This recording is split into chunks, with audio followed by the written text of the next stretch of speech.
നിങ്ങളുടെ love marriage ആയിരുന്നോ? എല്ലാരും ചോദിക്കുന്നുണ്ട് ലവ് മാരേജ് ആണോ? ഞങ്ങളുടെ അറേഞ്ച് മാരേജ് ആണോ സുജൻ? തീർച്ചയായിട്ടും അറേഞ്ച് മാരേജ് തന്നെയായിരുന്നു. എന്നിട്ട് പെണ്ണ് കാണാൻ വേണ്ടി വന്ന് നമ്മള് പെണ്ണ് കാണാൻ വേണ്ടിട്ട് ഡിസംബറിൽ വന്നു. അത് കഴിഞ്ഞിട്ട് ഫിക്സ് ചെയ്തു ഫെബ്രുവരിയിൽ എൻഗേജ്മെന്റില് ഫോട്ടോസ് ഞങ്ങൾക്ക് ഒന്നിച്ചെടുക്കാൻ പറ്റിയില്ല. പിന്നെ ഞങ്ങൾ മെയില് കല്യാണം ഫിക്സ് ചെയ്തു. പക്ഷെ മെയില് കോവിഡ് വന്നിട്ട് കല്യാണം നടന്നില്ല. അപ്പൊ നിങ്ങൾ കണ്ടില്ല, പരസ്പരം കണ്ടില്ല? ബേബി ബാംഗ്ലൂർ കോവിഡിനകത്ത് ലോക്ക്ഡൌണിൽ കിടക്കും. ഫെബ്രുവരിയിലായിരുന്നു എൻഗേജ്മെന്റ്, മാർച്ചിലാണ് കോവിഡ് വരുന്നത്. പക്ഷെ ഞങ്ങൾക്ക് ഫോട്ടോ എടുക്കാൻ പറ്റിയില്ല ഒന്നിച്ച്. അപ്പൊ നിങ്ങൾ എൻഗേജ്മെന്റ് കണ്ടില്ല? കണ്ടു, ചിരിച്ചു കാണിച്ചിട്ട് പോയി. കല്യാണത്തിന്റെ സ്റ്റേജൊക്കെ ഇങ്ങനെ കൈ കൊടുത്തപ്പോ എങ്ങനെ കൈ കൊടുത്ത?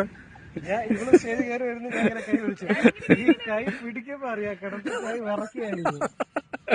പിന്നെ കല്യാണം കഴിഞ്ഞൊരു ഫോട്ടോഷൂട്ട് ഉണ്ടായിരുന്നു. അതിന് ഇവള് വന്നെന്റെ ചെസ്റ്റിൽ ഇങ്ങനെ ഒന്ന് വെക്കണം.